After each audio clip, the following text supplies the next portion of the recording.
Hello, my name is Ruth Miskin.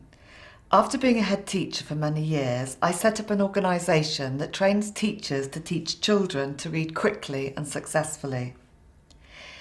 It's the most important thing that children must learn to do at school. You see, children who learn to read easily tend to be the children who choose to read a lot. And children who read a lot are more likely to be successful at school than those who don't.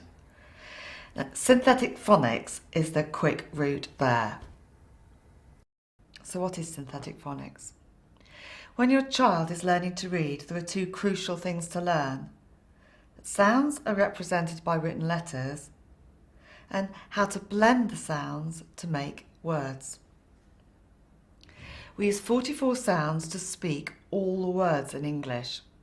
For example, I am, speak, ing, in, sound, z. Ik, an, speak, like, this, all, day. Now, unfortunately, for children learning to read in English, we have only got 26 letters for all of those 44 sounds, and this means that we run out of letters pretty quickly. Spanish children, on the other hand, have a much easier time of it. They have 24 sounds to learn and have just one letter for each of those sounds.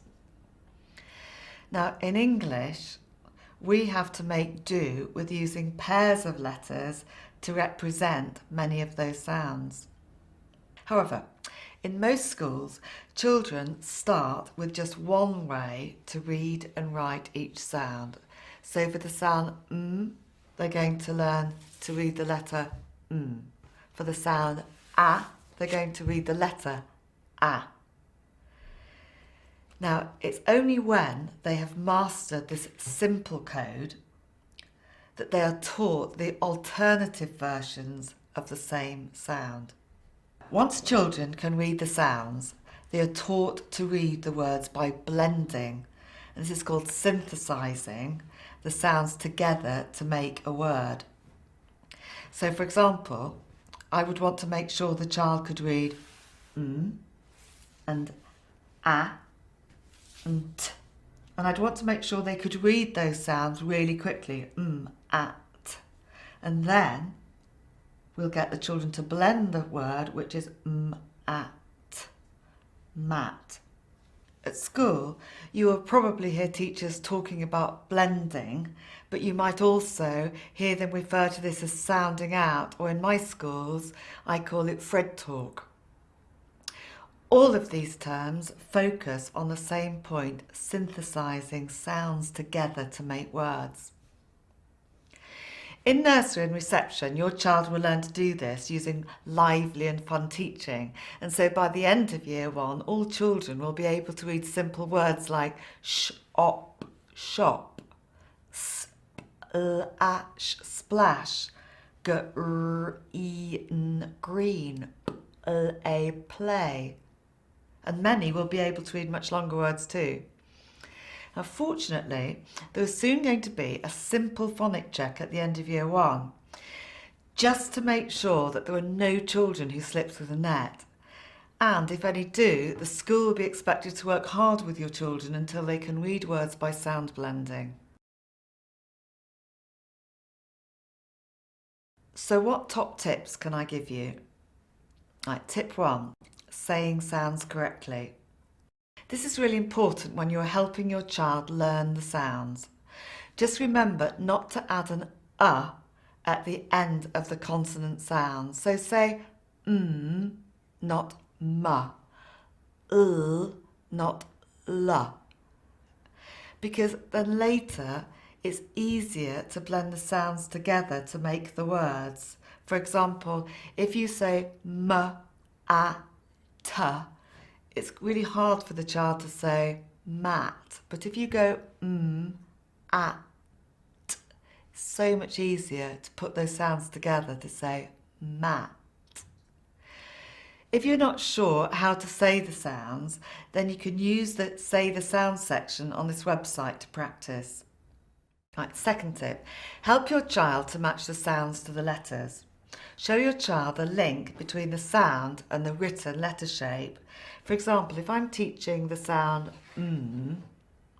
I use a picture of Maisie standing in front of the mountains to help the children remember that underneath Maisie in the mountains they've got the shape, and on the other side we've got the letter.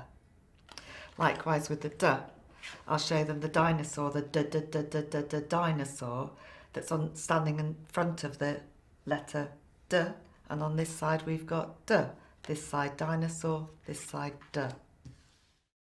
Tip number 3, 2 letters, 1 sound.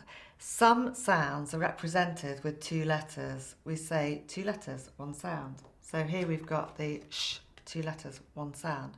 In the word sh, it. Here we've got, again, 2 letters, 1 sound, ch. In the word ch, I, And what would be great is when you're out and about with your children, and if you could point to signs and posters where you can see examples of these 2 letters, 1 sound. Right, tip number 4, practice, practice, practice. Build up a knowledge of the letters and sounds quite quickly with your child and keep practicing so that it becomes really automatic. You know, like this. Get your child to be able to read them at this sort of speed.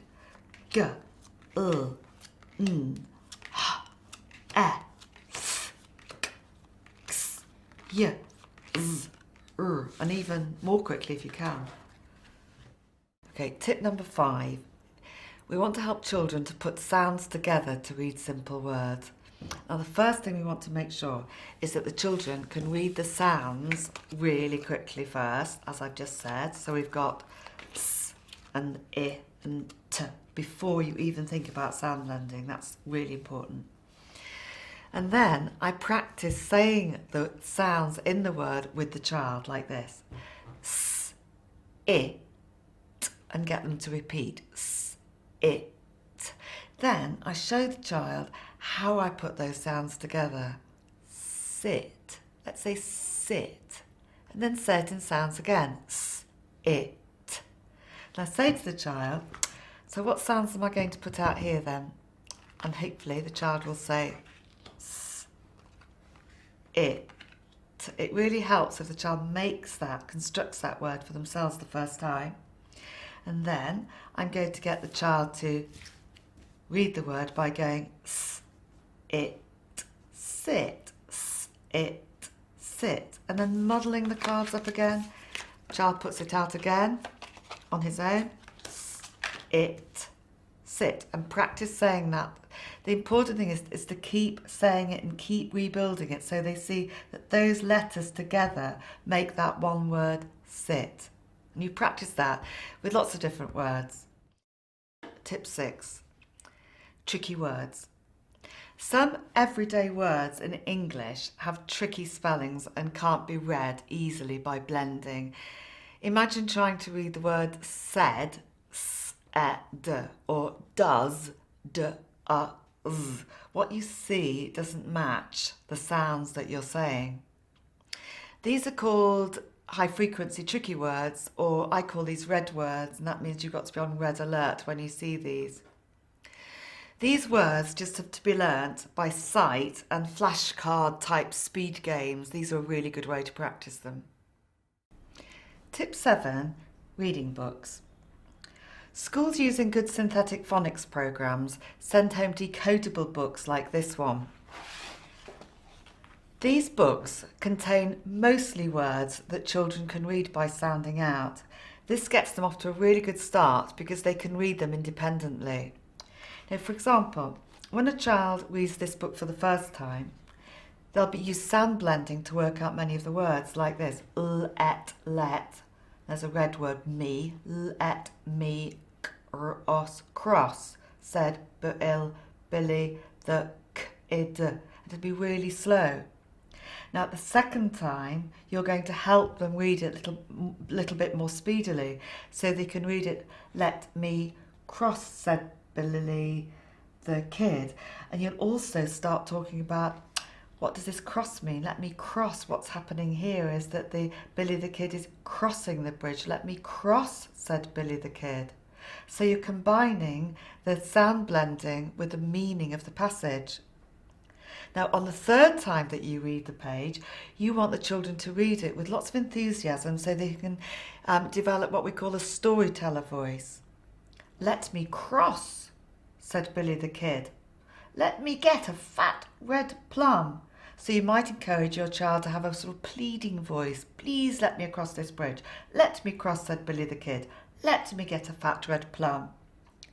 So a good decodable book has got a good story as well, so the child will want to read it over and over again until he can read it, really read it, and that's important. Tip 8, using pictures. Pictures are great when you are sharing and talking about a picture book. But don't encourage your child to use pictures to guess words when they're reading their little decodable books. Now, can I just give you an example here?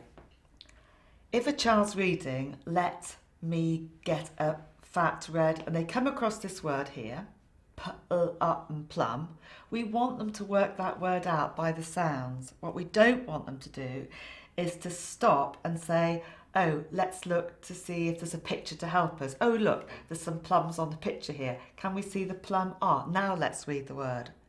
We don't want them to do that. We want them to go, "Let me get a fat red plum."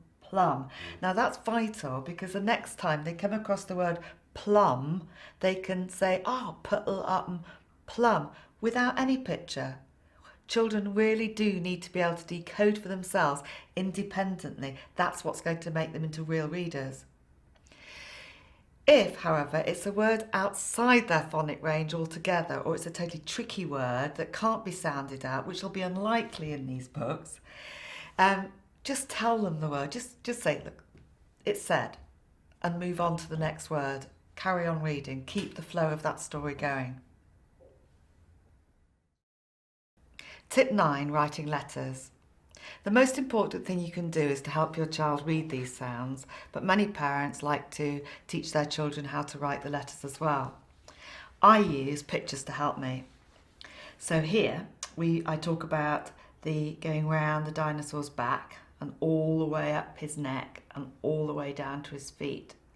And we'll practice writing that round the dinosaur's back, up his neck and down to his feet. Round the dinosaur's back and up his neck and down to his feet, holding your child's hand while you're saying that phrase. And then when he's got that, you'll start going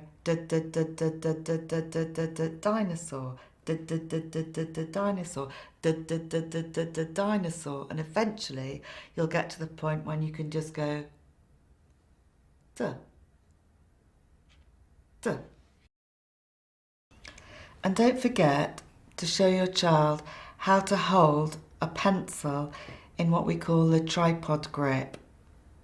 If you're not sure how to do this, just pop into your school and your child's teacher will show you how to do this. Tip 10. Read to your child as much as you can. Carry on sharing and reading lots and lots of stories and information books to and with your child. We read their favourite stories over and over again. Children's vocabulary, their syntax, imagination, knowledge of the world grows through you reading and talking with them. And don't forget the praise and hugs. Most importantly, remember that your child will learn much faster with encouragement, praise and hugs.